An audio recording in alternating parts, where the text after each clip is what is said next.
Today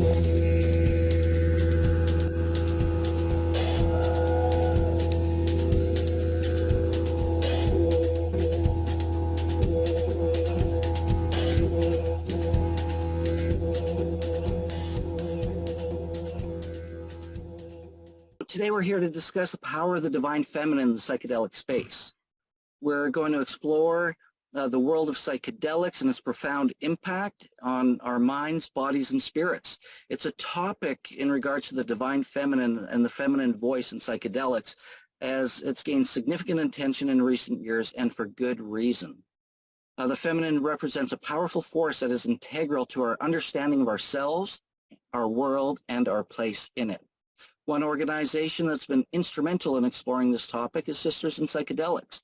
This group of passionate, knowledgeable women is dedicated to promoting the use of psychedelics as a means for personal growth, healing, and spiritual exploration. Their work has been focused on the intersection between psychedelics and the feminine, and they have uncovered some fascinating insights that we're going to discuss today. We're joined by my partner and co-host and the organizer of Spirit Plant Medicine Conference, Stephen Gray, and we are joined by Dana Harvey and B. Chan, who came together in their search for like-minded women to connect with in their shared interests around psychedelics and self-development. When they couldn't find their community they desired, they created their own. And here we are, Dana, B, Stephen, welcome. Thanks, Mark. Thank you. Oh, that's better. Yeah. Awesome.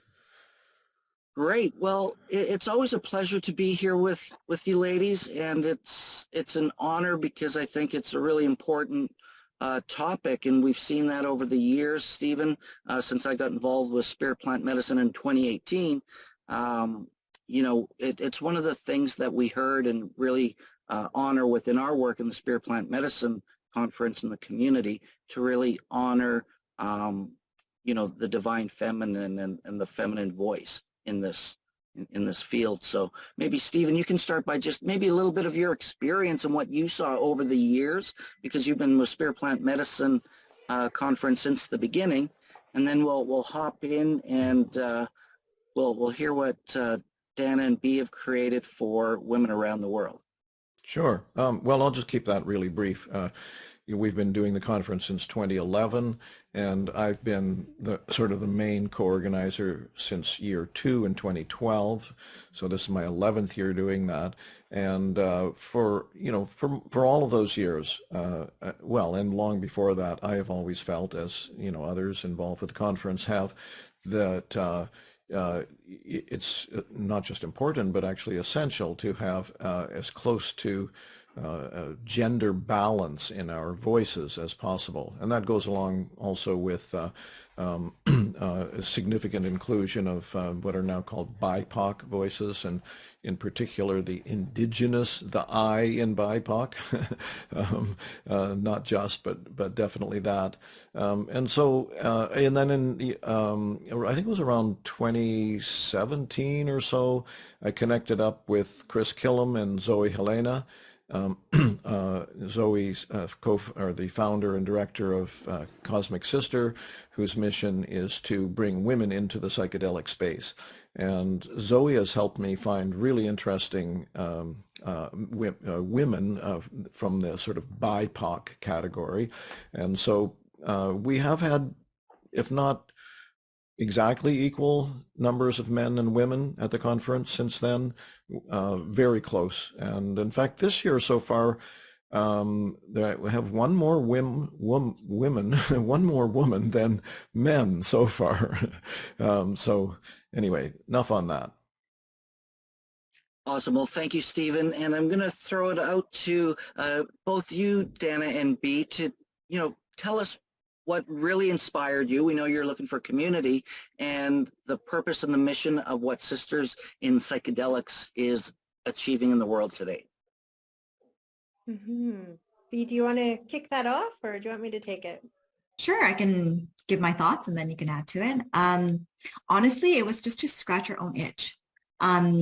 I feel like I've shared my story so many times, but long story short, I came back from traveling abroad where I was introduced to plant medicine and psychedelics. And so when I came back home after 4 years, I was really looking for that psychedelic community with a focus for women or on women. And when I didn't find that, I found Dana instead. We were both looking for the same thing.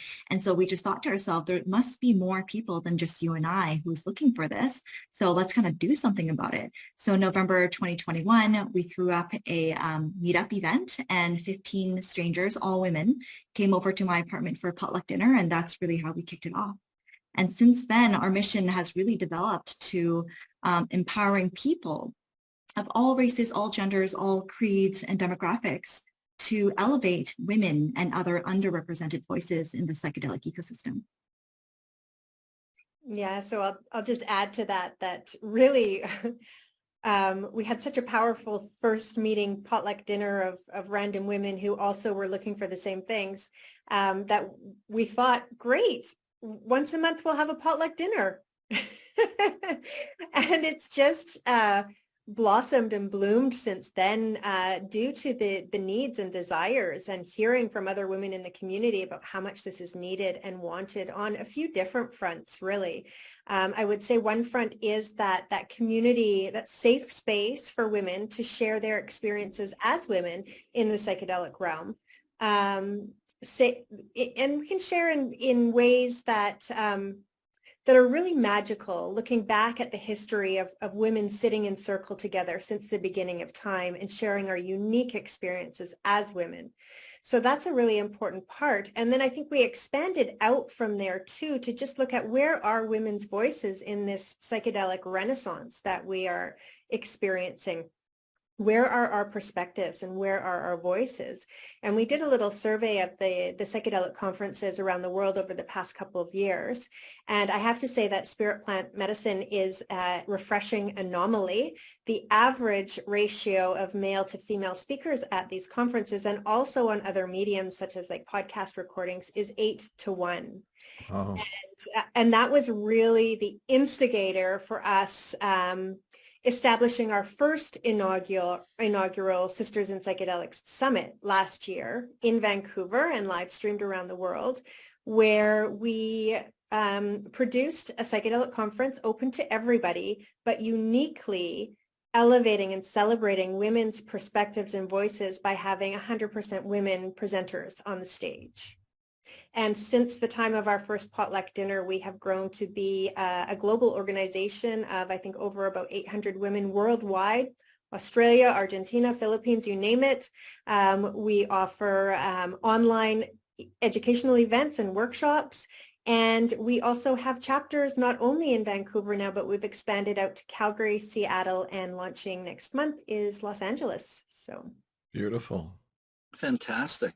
Well, and I want to thank you, Stephen, because Dana, you mentioning like 8-to-1.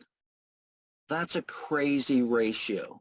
Mm-hmm. And, you know, when I started this work in 2018 with Stephen, I remember that was one of the big comments that we got was about women's voices and the Indigenous voices. yes. And it was something that really struck me, because I was like, oh, it didn't, you know, there was something I was just on, you know, I was naive to that. You know, I figure we're doing great work and what's going on here, but we really listened. And that's why I want to throw a big shout out to Stephen, because he's done a great job year after year after year. We've just had more diversity from women, Indigenous people, BIPOC, so that we can really, you know, we hear what people are saying, and we really want to hone into that and make sure that we have a well-rounded voice in this field. So kudos to you, Stephen. Well, Yeah. that's kind, Mark. Well, you know, it's actually a lot more than listening too, although obviously that's important. It's that, you know, we just feel, we just know that it's essential at this time, and always, I guess you could say historically, but certainly maybe given the crisis situation the planet is in now, more than ever necessary to hear from women and women's perspectives. And by the way, without going into some giant philosophical treatise here, the the same suppression of indigenous communities and voices historically is pretty much one and the same with the suppression of women's wisdom and voices over historically. This is where I don't want to get into a big philosophical thing about it, but similar aspects of what women bring to the table are very similar to what indigenous people understand, earth connection, integrated connection to our embeddedness in the world, ability to feel and intuit, to come from the heart and all those kinds of things. Yeah. Yeah, absolutely. And I think if you look in the psychedelic realm as well, we really need to be reverential to women and to our indigenous peoples, because the indigenous peoples of all the world are the ones who discovered these plant medicines and the power of these plant medicines, and who have been gracious enough to share that with us over the years. And on the same hand, women, as the foragers in the communities, were the original medicine keepers, and the original healers. So of any new industry, emerging industry, any place where our voices should be heard is definitely in this industry. And you'll notice with Sisters in Psychedelics as well, our mission is elevating women and other underrepresented voices. So we do as well at our summit, along with Spirit Plant Medicine, really have a good look at the demographics and the cultures and the histories of the people who we're putting up on the stage, to ensure that the voices that aren't always heard and the voices that are critically important to this conversation are the ones that we're elevating. 100%. Adding to that, I just want to, put in there, yes, women's voices are important. BIPOC voices are also really important. And as a BIPOC person myself, naturally, I'm seeing a little bit more nuances within that category, if you will, of, I'm noticing a lot of Indigenous, for sure, right? The focus is on, and as well as, Black people in the community, and less on the people of color. So more on the bi part and less on the POC part. I'm not sure why that's the case, but that's definitely something that I've noticed along the way. Well, I could comment on that if you'd like. Sure. In terms of the conference, in regard to the conference, it's mostly, okay, there's two reasons if there seems to be somewhat of an imbalance toward the POC over the bi there at the conference. And one is that I'm aware of more people from the indigenous backgrounds in general when I do my searching around and so on.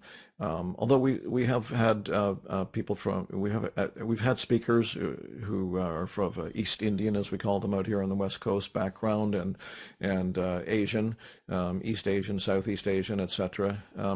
And we've had several African Americans speaking at the conference. But so the one reason is sort of, who's out there, involved in this world from those communities.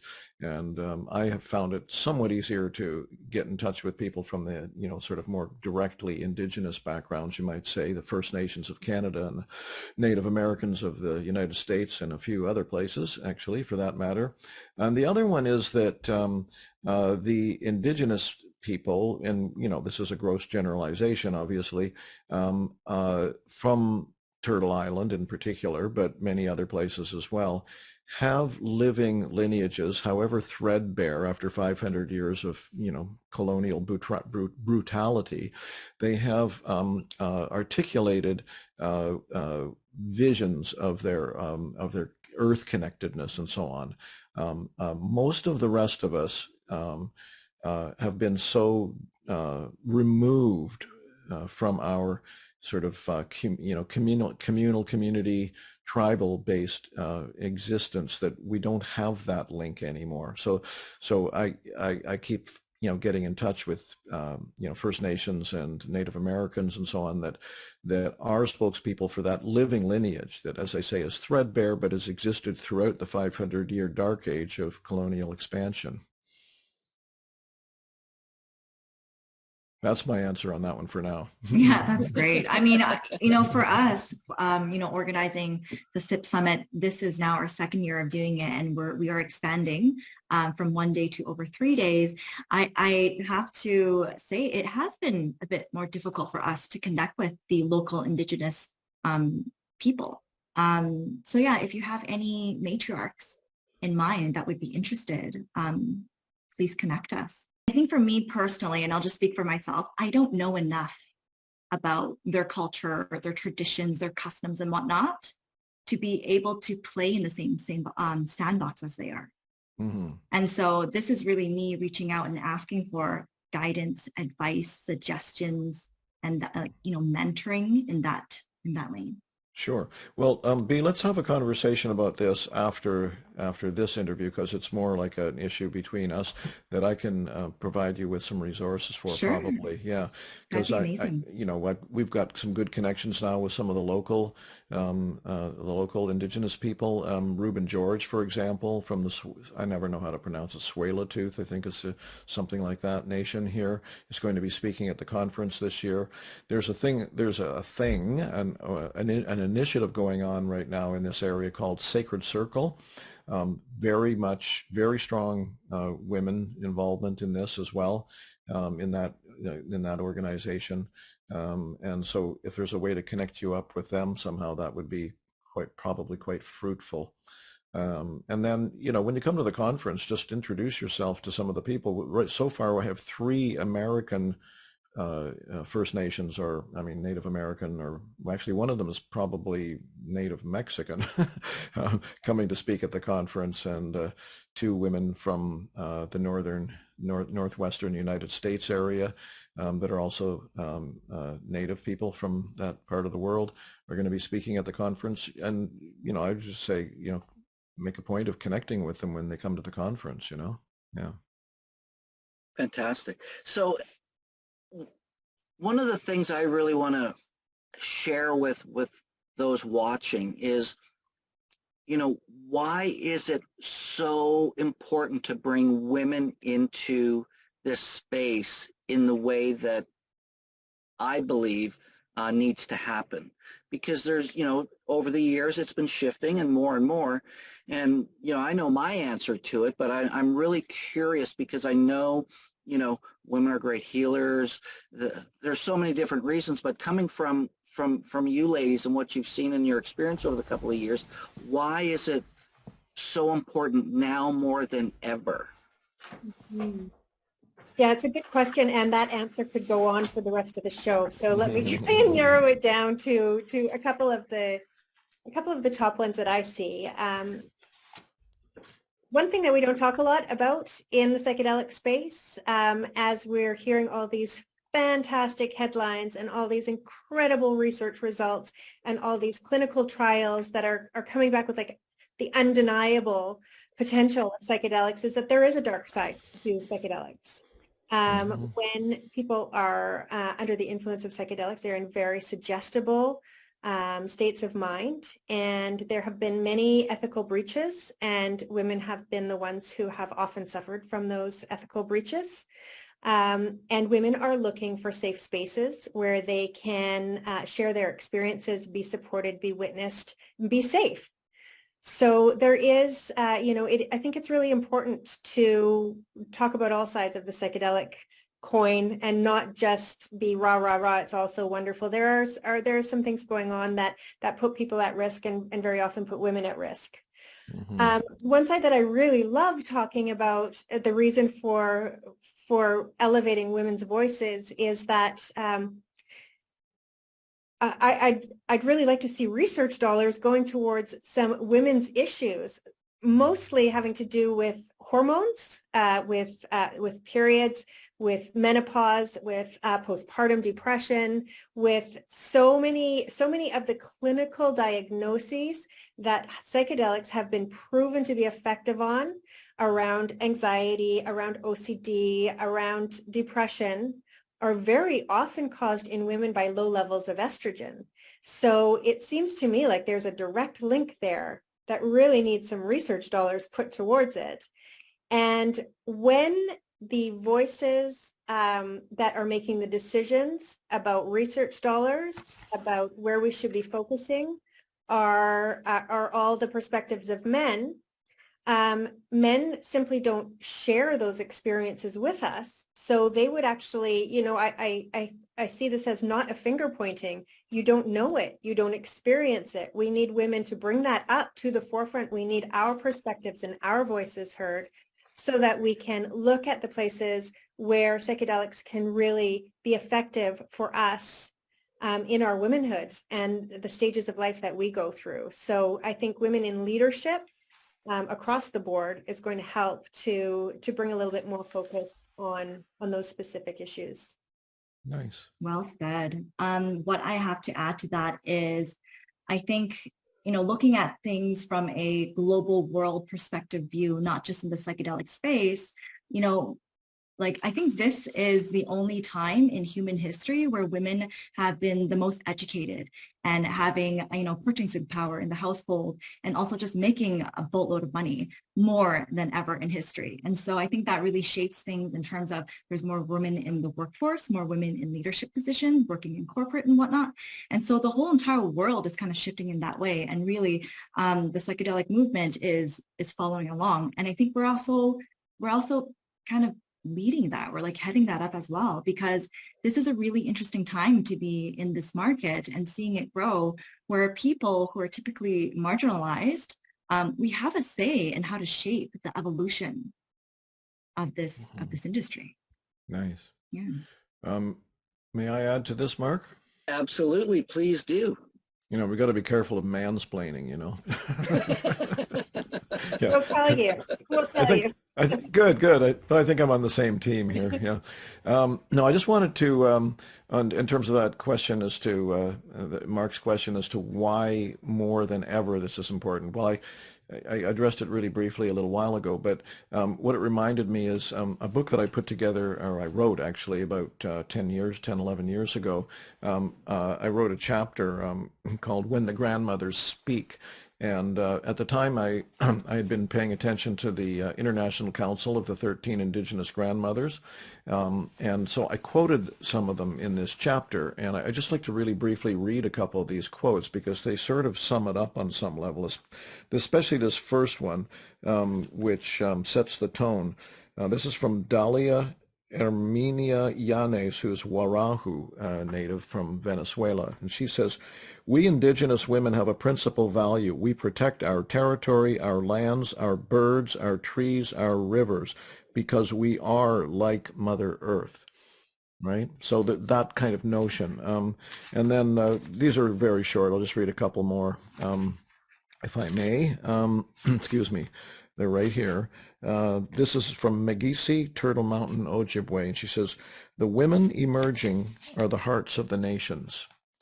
And then Julieta Casimiro, a Mazatec native from Mexico, said, "With the serenity of Mother Earth, that is the tool that I work with that is pure." And maybe one more. Excuse me. Oh yeah, okay, let's read this one too. This is from Flor de Mayo, a Mayan woman from the highlands of Central America, and she said, "Our people predicted through oral teachings, and as we say in Central America, it was written in stone. The glyphs were made, they were carved, left for the generations to come, and we were told that exactly at this particular time, the women would lead the nations." Okay, so there's that kind of deep, felt in the bones, in the core, you know, in the marrow vision that's coming forth too about this. Absolutely. Well, thanks for those quotes, Stephen, because it's a beautiful illustration in words to really grasp where these women are coming from. And I've just have a huge respect and honor for the divine feminine, the feminine and the voices. And for me, it's, you know, the caregivers, the nurturers, the bringer of life. Every single human being on this planet has come through a woman, right? And that's a powerful statement in my opinion. And it really rings true that we have to honor, protect, and serve because of the way that in my experience, there, you know, it's like the motherly role and the caregiver and the bringer of life for everybody. And when we can, you know, bring that together with, you know, more knowledge, more experience, more tools, I think that there's a lot more ability to influence change in this world through the feminine, right? You know, I'll never forget, you know, one of my big, call it an aha or breakthrough moment, and it was Stephen and I were doing an interview very similar to this, and one of the comments was, why are you guys always speaking with entitled old white guys, right? And I was kind of shocked because we had a great guest. It was a great conversation. The content was fantastic, but it was this perception of this person watching that this is what that was. And it really opened my mind and my eyes, my heart to see what she was saying. And, you know, it was from that moment forward that we became even more consciously aware of what we were doing. And, you know, that being said, you know, the answer to that question at the time was actually because those were the people, you know, the guys were the guys who are actually responding to our invitations and replying. And now over the years, we're seeing more and more and more because it's important for the work I do, and if I speak just for me, is to give that voice. And we have an opportunity, and I want to make sure that we, you know, represent equally and, you know, profoundly with tools that are going to create change for this world. So, you know, thank you for the work that you goddesses are doing. It's timely. And your event in September was fantastic. Great venue, great speakers. I love the way you brought so many women to the stage in so many different ways with music and panels and talks. I thought it was really, really well done. So great work. Thank you, Mark. Thank you so much for your kind words. The story that you just told reminded me of a meeting that Dan and I had recently with either Dr. Pam Crisco or Dr. Shannon Dames about how, you know, men just put up their hands faster for opportunities than women do. And I think that, you know, this summit is really in response to, okay, like I know that you guys have a lot of opportunities out there that you would just jump forward to, which is why we need to reserve some of this spotlight and the stage for the women who are not so quick to, you know, put up their hand. Good. Hey, I've got a question for you guys, both you two, about that. Hey, they're not guys. Come on. This is Sisters in Psychedelics, Stephen. Well, then don't call them ladies. Yeah. All right. Family. We're all family. We're all big family. Yeah. I know. Guys, I'm just playing. we're co-opting the word guys and making it universal. Yeah. So when you just said that, B, I want to put this back to you both as a question with a preamble that puts it in context. Several years ago, I had a couple of conversations with a woman named Annie Oakley. Annie Oakley. Yeah, you know her? Yeah. I think she was the co-founder or founder of the Women's Visionary Conference years ago. And she was going to come to, she would have come to the conference, except she got really sick shortly before, but we had a few conversations. And in one of those conversations, she said that, I'm not sure I can articulate this accurately, you'll understand it and can hopefully riff off it. She said that because of the sometimes brutal suppression of women's wisdom, like you spoke earlier about how women are they've been the herbalists, they've been the village medicine, healers, et cetera, et cetera. Then you had all those witch hunts and shit like that during the medieval times.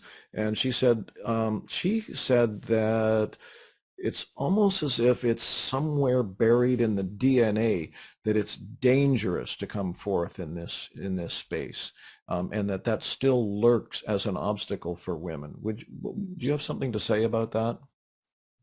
I can share that we're really, really grateful and honored to have 83 applications this year of women who are interested in speaking on our stage. And at the same time, we still needed to solicit, right? Like we knew that there were some really brilliant local women that would make such a good fit, but they needed a little bit of encouragement, a little prompting, a little, hey, we have this opportunity. Let's talk a little bit more about it. Like, what are your fears? Like, I know that public speaking is not for everybody. That's why we have panels. That's why, da, da, da, da. And actually, one of the things that we're really proud of from last year, and I think again will happen this year, is it was such a safe place that, that about, 40% of our speakers, it was their first time public speaking. So they actually debuted at the Sisters in Psychedelics Summit, saying that it was a really safe place and it was really well received, that the audience really well received them. And so we want to encourage that more and be like a springboard for these women. Yeah, I would add to that as well, in direct response to your comment, Stephen. Yes, I believe that can be inherently kind of buried deep in our psyche, that it may not be safe to speak out. And don't forget that this is a very gray area, and not even gray in some areas. It's black and white. Like, this is illegal that we're talking about. And women as mothers have deep fears of their children being taken away, of their families being broken up, if they're speaking openly about things that are not publicly acceptable or legal. And that does come into play definitely into our conversations with some women. And then speaking to Bee's point is, yes, we do really, we nurture our speakers, because as we said, our mission includes, elevating and celebrating women's voices and perspectives, and underrepresented voices and perspectives. And we keep that in mind when we want to bring new people to the stage. We don't want the same speakers that are speaking all over the world at all the conferences. We want to nurture new women's voices up to the stage. I think one thing that holds us back, not as historically, but as we've evolved in the West, definitely, men are typically judged on their potential in the workforce, and women are judged on their accomplishments in the workforce. This is when you're going to apply for a job, evolving in your career. And so I think when women are invited to the stage, often they are thinking like, what have I done? Where's my accomplishments? Because it's kind of been, that has been conditioned in us. Whereas men are more like, sure, I can do that because I've always been judged on my potential to do it. And I'm confident in myself that I can do it. So I do think that comes into play as well. Interesting. How much would you say, I know this is going to be a difficult question to have a general answer on, but maybe you could make a stab at it, either or both of you. How much would you say still lingers in people who are hiring in whatever field, that they sort of, if they're men, that they instinctively suspect that the man's going to be more competent than the woman? Would you say there's still a lot of that lurking about? I would say there still is at the top leadership levels, There was a recent, I think it was a PwC report that came out that was really discouraging when it came to women in leadership, and also the pay equity gap, that it's actually worse than it's been in the past 12 years. There are less women in leadership and the pay gap is greater. So although we think we're evolving in the right direction, once you dig underneath, we still have a lot of work to do, all of us collectively. Yeah. To Do you? Dana's point, I actually work in HR, used to work in HR, so maybe I can shed some light in this. But I would estimate like 70, 80% to your question, and also make a note of, I think, because well, I won't guess at the reason, but I think in terms of resume writing, a lot of women actually downplay what they have achieved, and reverse or converse for the men. So even like when you're doing shortlisting, reviewing resumes, and like talking to people or on a phone interview or in person, yeah, that really comes across, right? And you do notice that, especially if that's what you do day in, day out, for years. Like you can compare and contrast candidates in different levels. Yeah. Do you think some people are still, in positions of hiring, are still concerned that if they hire a woman, she might ditch you for going home and having a child? Absolutely. Yeah. Yeah. Mm. Yeah, it does come into play. Well, that's just the cycle of life, and that's nature. And how do we then accommodate that into the workforce in a good way?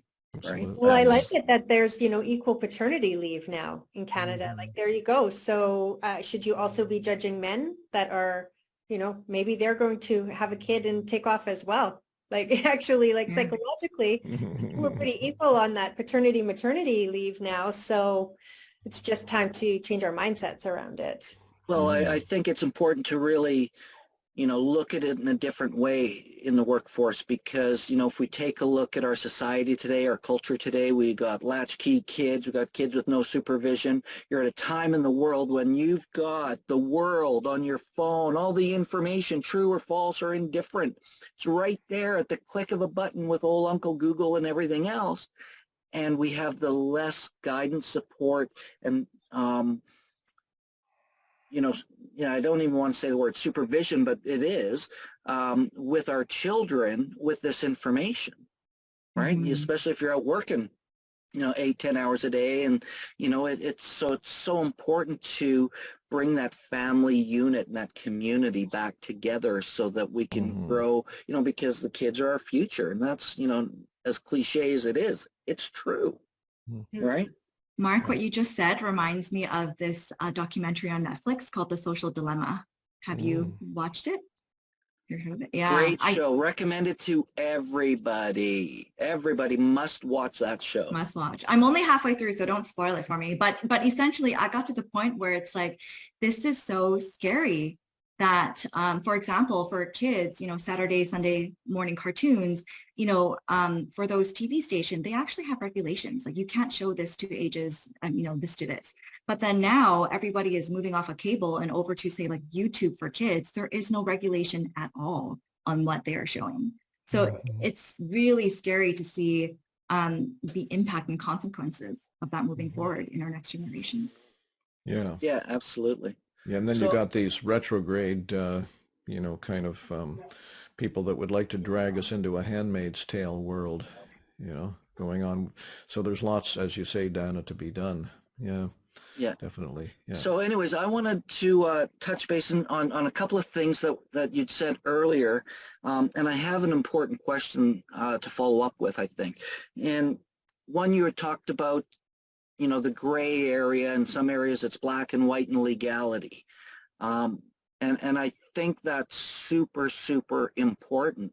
And it didn't dawn on me from a woman's perspective of family and kids. Right. So thank you for that, because that makes a lot of sense.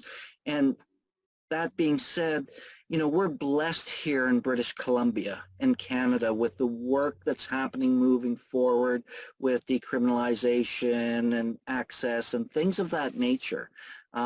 So, I just want to say that I'm grateful for that.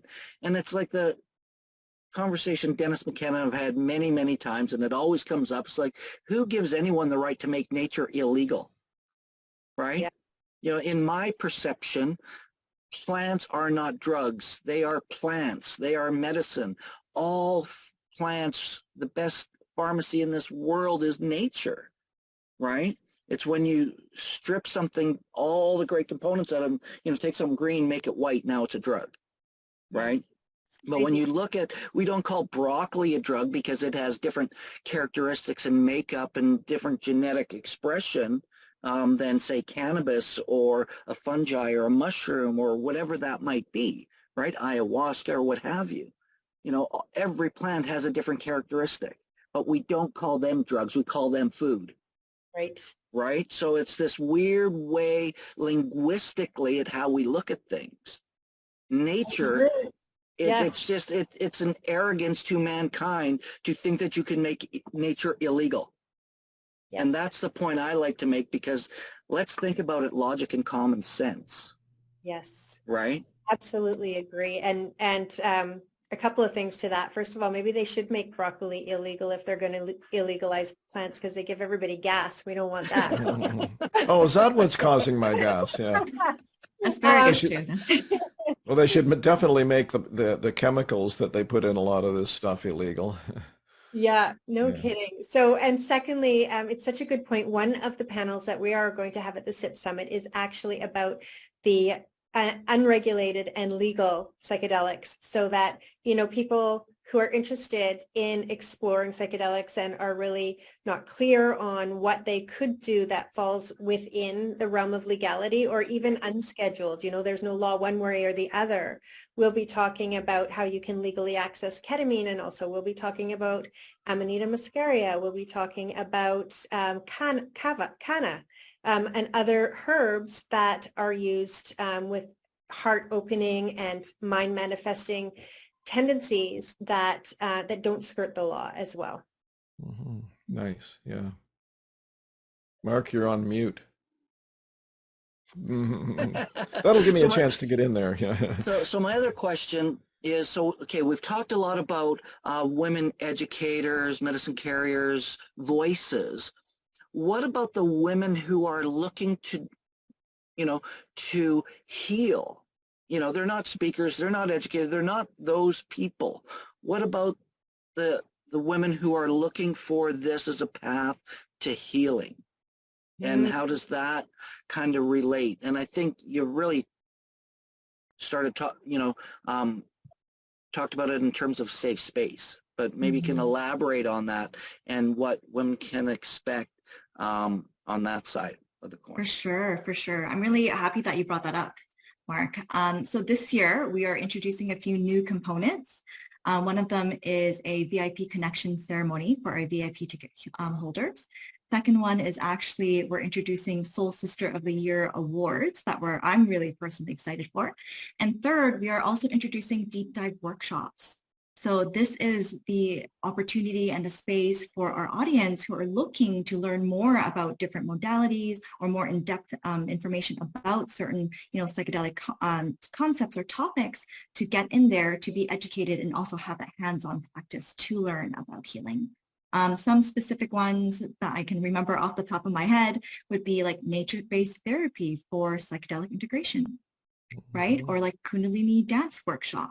Or what else do we have? Like creative writing and psychedelics. And I would say, adding to that, that really the primary audience of Sisters in Psychedelics is women around the world who are psychedelic curious or psychedelic informed. So we really cater to those women who are reading the headlines, reading the research reports, feeling like this is something they want to learn more about, hearing success stories from their friends, and that no idea where to go after they've read the headline, or where to get the support, or where to get more information. And that is who we want to help. We want to serve them, so they have a safe space, a supportive community to come in and learn. So to that front, you know, each of our in-person locations around the world holds a circle once a month called Conversations in Community, where we get together, and that's exactly what we do. We bring together women who are only just curious about it, maybe dipping their toe in, maybe not, maybe just learning, together with professionals in the field and practitioners, and we all come together for conversation and to learn and share from each other in a really non-judgmental and comfortable environment. Lovely. Yeah. So I have another question for you with another preamble to put it in context. I started going to the some of the works they call them of the Santo Daime church. It's ayahuasca religion. If you're not, yeah, you are familiar with it. I can see the nodding heads. Yeah, um, and I kind of balked at going to them at first because of the, I wasn't big on the Christian element and the fact that they're sitting in chairs and they dressed in white, and that they separated the men and the women to two different sides of the room. So but I ended up loving their way they do things. So I went to a bunch, and one night in one of the small local ones, I brought that question up afterwards in the sharing. I said, like, why do you do this? Why do you separate the women from the men? And some of the women answered, and they said, some of them said, well, I've had problems in the past with men, and it's lingering, in the emotional body, as it were. And I just feel safer doing this work when I'm sitting with the women. So do you guys have comments on that, like how important that is for women to be with and under the guidance of women, for example? Sure. Yes, I think it can be very important. I think often it is, often it's a personal choice, but really when you think about even being guided, you do want somebody who has some shared experience with you, who has some understanding of your life and the things that you may have gone through and your perspectives. And so I think women can be very well held by other women just by the sheer fact that we have the shared experience of being women in this current day and age. There are things that we experience. It's I think Bea often uses an analogy. She says, she asked her guy friends, if it's late at night and you're walking down the street and you see a guy walking towards you and he's got a hoodie on and he's kind of walking fast, what do? And the guy would be like, well, I just walk down the street, And a woman would be like so aware that there's a guy in a black hoodie walking quickly down the street. I better get across the street. I better keep myself safe. It's like we have a different experience in the world as women, and it can be very supportive to be in a safe space to share that. And if I may just speak for a second before Bea weighs in on that, you used the word being held, and it can be very useful for people to be physically actually held. And I think probably for a lot of women, it would feel a lot safer to have a woman doing that than a man. It's a pretty fraught thing these days, huh? Yeah. I would agree with that. Yes, yes. I do want to make a note that we do not physically hold people at our events. We don't even do medicine together at our events. We need to be clear. We often get asked, sisters in psychedelics, that sounds cool. Do you guys sit around and do drugs together? Like, no. I will say, you do hug. We do hug, yes. Many others. So, that was a beautiful thing after all the lockdowns and everything else. Yes. And I will say, being there in September, I found myself a little socially awkward after not being out in such a long time. It was like, oh my God, I'm at an event. It was kind of crazy. And it was so nice to see community and, get some hugs and some just good medicine.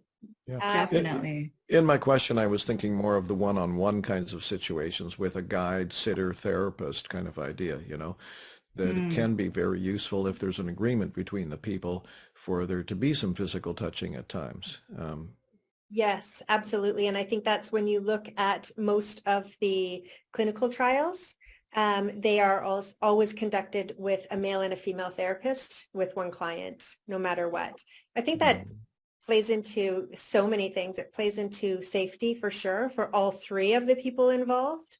And it also plays into the energy of the divine feminine energy and the sacred male energy as well, and having the opportunity for whatever may show up in your journey to have whichever energy is needed to express itself, that they have that presence. So I am a huge proponent of when you're looking at those kind of one-on-one kind of journey work, that they're actually two-on-one with one of each gender or energy, each energy.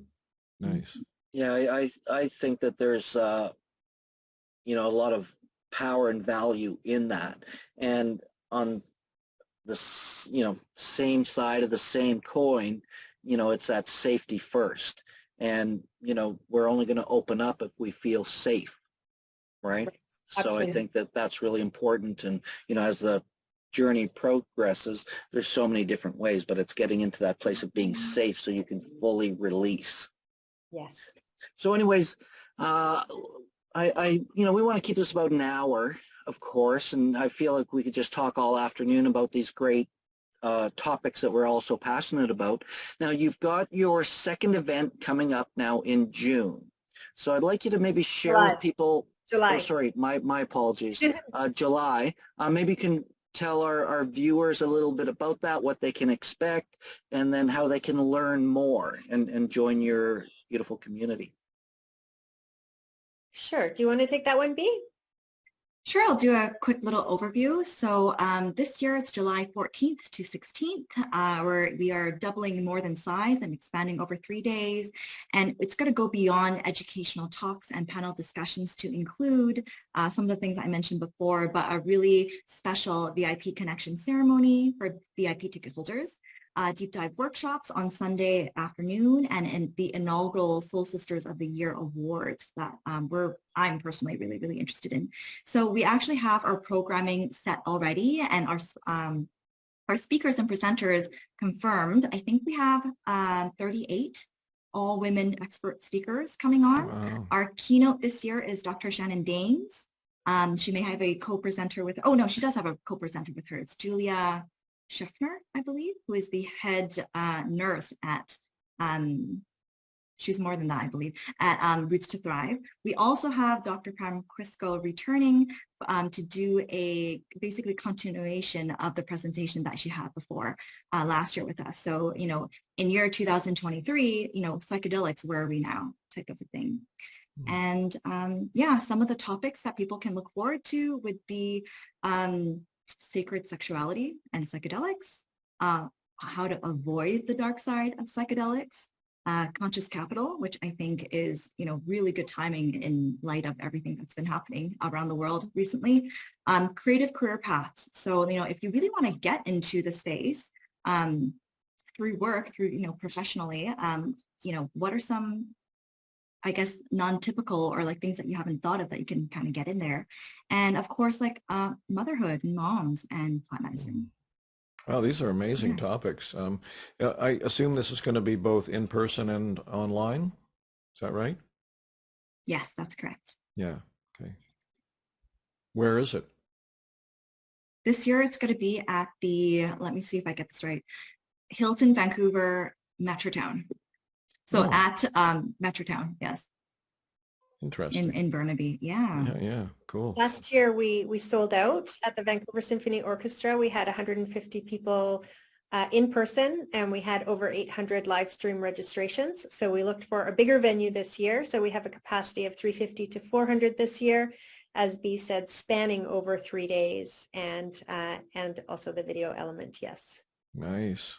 Good work. Well done, you folks. Thank you. Notice I didn't say guys. I noticed. More neutral this time. Well, I thank you so much for the work you're doing. But let's talk about, you've also got, you don't just have an event that's in July. What I love about what you, and I'm not going to say ladies, Stephen, you goddesses, you have regular events throughout the months as well, that it's always ongoing education and community connection. So maybe you can talk a little bit about that. Sure. Yeah, we do have panels and educational workshops throughout the year, very often online, so that we can include our sisters and people all around the world. We have hosted a variety of different sharing circles over the couple of years that we've been operating. We have had a mom's sharing circle. We continue to have a professionals sharing circle once a month, so professionals who are working in the field to come together and network and support and collaborate. We have in fact hosted a Sacred Men's Circle for many, many months. It's currently on a hiatus. But our pillar events are the ones in our physical locations, Vancouver, Calgary, Seattle, and LA, where once a month, as we said, we have conversations in community. They actually started off as Vancouver's first women's only integration circles, what we found was there were many people showing up to our integration circles who had never done psychedelics, were just curious about psychedelics, had no idea what an integration circle was, didn't have anything to share for the integration circle, but they were there because they basically Googled Women Psychedelics Vancouver and found us. So we expanded it into being sharing circles. And over time, what we realized with that is so many of the women that we hope to support and reach are not yet in the world of psychedelics or real healing places where they understand what the concept of a sharing circle is in itself. So again, we've continued to adapt our terminology to make it more accessible and safe and understood by the people who we hope to support and help. Fantastic. And I also like that you do have, as I've looked on your website many times, it's not just women. You have events for men and women, right? Absolutely. And well, I just want to say, I think that's really important for us men, because when we can join groups of that nature, we have a lot that we can learn from the divine feminine, from the goddess. And it's to be open and to listen and to really, hold space and be present. Though what I've learned from women in this space and just in women in general over the course of my life, I bow down, and it's so important to have that safe, sacred space. Thank you, Mark. Just to add to what Dana is saying, I also want to give a sneak peek to people who are watching and listening to this, some of the future facing things that you can come to expect from SIP. One is definitely our own SIP podcast that we'll be launching sometime this year, and we will be uniquely featuring members of the SIP community that we'll be showcasing on there. Secondly is Dana and I are hard at work putting together our very first program. It's going to be transformational microdosing for women. Nice. Yeah. Did you say CIS? Is that the acronym? CIS? SIP. SIP with a P. SIP. Oh, SIP. Right. Okay. Yeah. So we call ourselves sipsters instead of Sipsters. Ooh, nice. Yeah. Then it's gender neutral. Yeah. Yeah.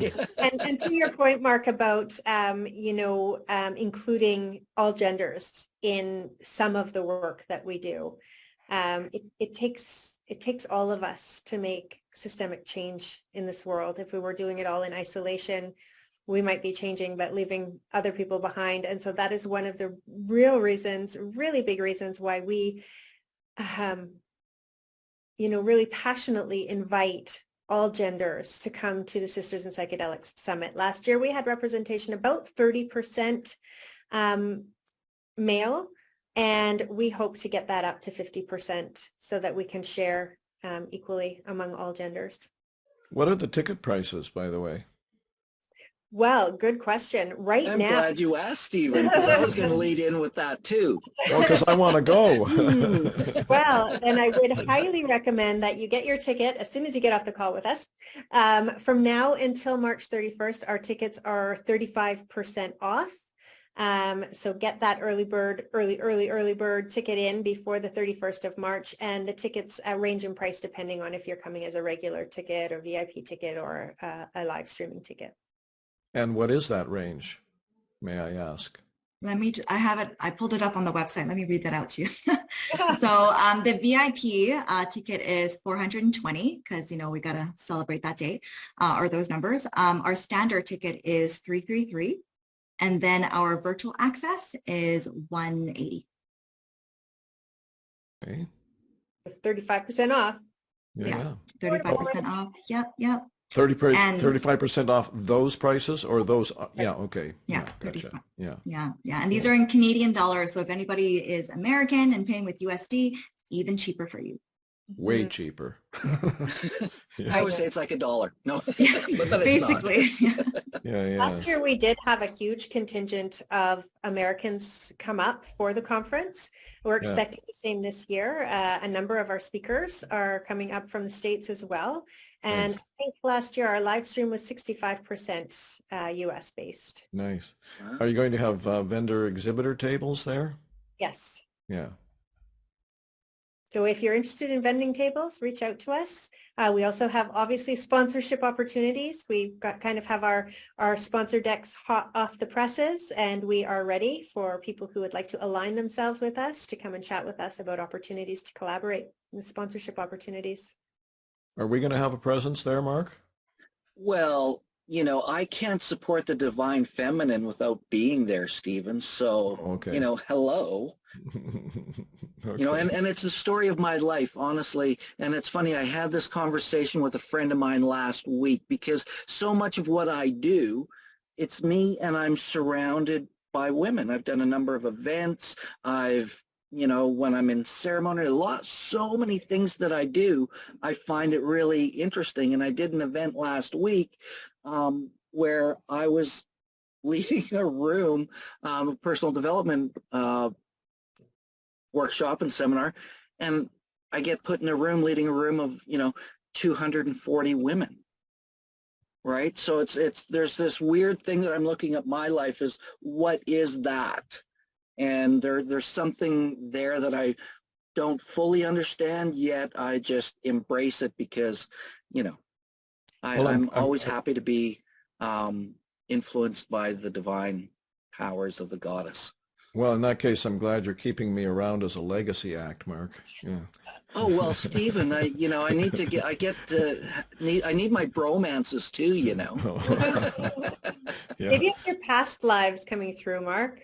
It's possible. Who knows? I don't know. I just knew that, you know, years ago when I was going through a lot of this work and transformation and, you know, learning and growing, I heard so much from women in terms of their, you know, the challenges and traumas they've faced over life and what they've gone through. And, you know, to be blessed and trusted enough to hear these things, it became really important to me that, you know, we need, you know, as men, you know, we need to really be there to hold safe, sacred space and not just, you know, look at every woman like, are you the one? Are you the one? Are you, you know, like, you know, people would say men and women can't be friends.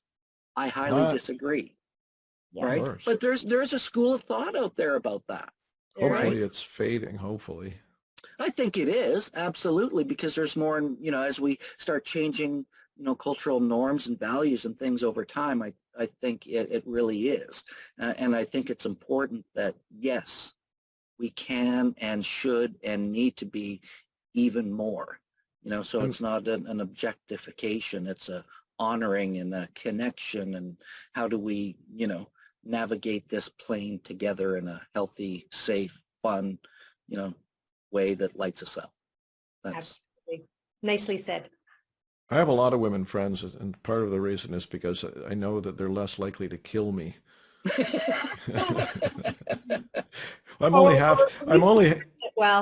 Sorry? Or we suppress it well. Well, I'm only half kidding. Robert Bly, who was a famous writer and poet, you know, back in the 80s and 90s, he had a book called Iron John. He said, you know, when two men are facing each other talking, you know, deep in their bones somewhere, they both know the other one could kill me. You know, you know, that old warrior in the DNA kind of thing, right? Yeah. Anyway, enough of that. Yeah.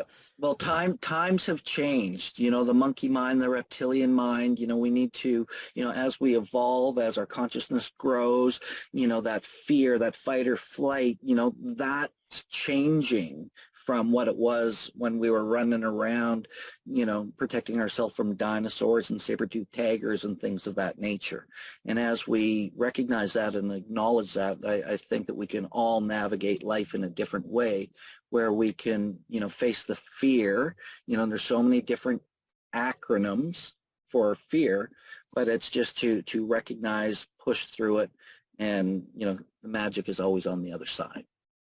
Yeah. Now we just have to watch out for right-wing maniacs. Oh dear. Let's not go there. No. That's a conversation for another day and maybe another audience. Yeah.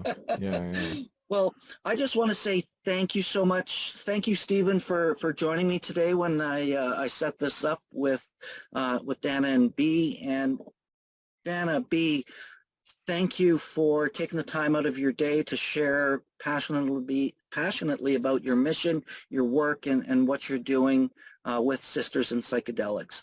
And you always have an open invitation to, anytime you want to share something, please reach out. We're always happy to support the movement in a good, healthy way as we move forward. And if you have any kind of last words, anything you want to share with our audience, you know, now's a great time. Well, I will briefly then. I agree with Mark. Thank you. I didn't really know what you folks were up to, and what I'm hearing today is really impressive. So thanks Now for that. you do, Stephen. I do. And by the way, could at least one of you hang on after the recording is stopped, because I want to ask you a couple of quick questions. Sure. Sure, sounds good. The only thing I want to say is thank you, Mark and Stephen, so much for having us and taking time out of your busy day to host us here. If we didn't say earlier, I just want to make sure that everyone knows that we do have a 35% discount ending on March 31st, and the code is SIP Summit 35 to get the 35 discount off. SIP Summit 35, right? Gotcha. Right. And do you want to give them the website, Earl? Sure, you can just join us at sistersinpsychedelics.org, and you can find information, all the information about us and our event at that URL. And I just want to throw in, if you're watching this video, wherever you're watching it, YouTube, from an email, Facebook, wherever you're watching it, just take a look around. Somewhere there will be a link directly to Sisters in Psychedelics. And I just wanted to add in conclusion as well, my gratitude. Mark, you have been a great supporter of Sipsters since our inauguration. And we just really appreciate all that both of you men do, all the work that you do. This year was, I guess it was last year now, was the first year that Bea and I both had the chance to attend Spirit Plant Medicine Conference, and we were suitably impressed. We thought you put on an excellent event that was different than any of the other ones out there. The way you bring together, again, like us, that shared mission of the underrepresented voices and the real reverence for where our knowledge and learnings about these medicines come from. So really great job. We really admire what you're doing. Oh, stop. No, more. That's what that is, eh? Yeah. And it's always a pleasure. And all I can say is wait till next year. Wait till November 2023. Just always an honor, always a pleasure. Thank you for the opportunity. And, you know, it's teamwork that makes the dream work. It's about community. And if there's one thing that, you know, the founder of Spirit Plant Medicine, Andrew Resmer, shared with me years ago when we were, when I got involved in doing this work, you know, it's one of our mandates where we look at, we really thrive with cooperation, co-creation, and collaboration. We're not interested in competition. Absolutely. There's enough room for everyone. And how do we support everybody's work in a way that is representative of what we want to see in the world, with community, with the psychedelic movement, and just transformation and expanded consciousness, you know, however you're going to do that. And it's about different tools and different ways. If one thing doesn't work, do something else. Just keep exploring so you can find what works for you, because we're all entitled to living a joyful, blissful, peaceful, abundant life. I really like that quote, Mark. Can you say it one more time? Which one? The one that you said Andrew said? Oh, it's just about collaboration, co-creation, and cooperation. You know, we're not interested in competition, right? Yeah. The world doesn't need competition in that same way as it, you know, it may have used it before. And, you know, how do we support each other in our work? And when we all work together, again, teamwork makes the dream work. You know, many hands make light work. And the more we can get this message out so that people can change their lives, it's simply another tool that, statistically speaking, is working better than so many other modalities and pharmaceuticals and treatments out there for PTSD, depression, and so much more, right? So, yeah. Awesome. Well, thank you very much for joining us, everyone. Thank you, Bea. Thank you, Dana. Thank you, Stephen, for being here. And we look forward to seeing you on our next program. Until then, make your life a masterpiece, folks. Take care. Thank you.